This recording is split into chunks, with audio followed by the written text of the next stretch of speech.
बरगढ़ जिला कारागार में पुलिस चढ़ाऊ जेल भितर व्यापक परिमाण मादक द्रव्य जबत कर कैदी मान निकटू बेआईन भाव में जेल कर्मचारी द्वारा मादक द्रव्य सहित अनेक सामग्री पठाजा खबर आसाला। यार तदंत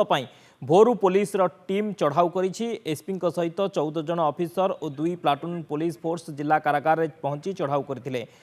गोटी गोटी करी समस्त कैदी को जांच करते तेज दीर्घ 1.5 घंटार जांच प्रक्रिया पर कैदी मान व्यापक मात्रा भांग खैनी और गुटुखा परी मादक द्रव्य जबत करा जायछि। जेल भितर एपरी मादक द्रव्य आईन अनुजाई निषेध थिबा बेले एते मात्रा मादक सामग्री जेल भितर को गला किपरि जेल कर्मचारी बिना सहमति और सहयोग रे एपरी निषेध सामग्री जेल भितर को केमिति गला से नहीं प्रश्न उठी। बेआईन कारबार रे जो जेल कर्मचारी संपृक्ति रही ताहार तदंत करा जाई दृढ़ कार्यानुष्ठान नियाजिबो बोली बरगड़ एसपी कहिसेंते। पाइले कि किसी कंट्राबैंड जे जेल मैनुअल अकॉर्डिंग बैन अच्छी से यूज होची तो ताकू देखी कि हम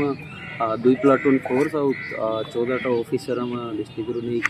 कि सरप्राइज इंस्पेक्शन रेड करी आज 5टा 15 स्टार्ट करी रेड तो से रेड समय सबू जे सेल अच्छी सब को चेक कराला पर्सनली चेक कले हम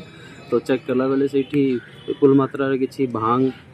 खैनी आउ गुटका ये सब आइटम आसी जाइए। तो निश्चित भाव में जेल ज्ञात सर्वे सब इन्वेस्टिगेशन सेटा इन्वेस्टिगेशन इंक्वायरी।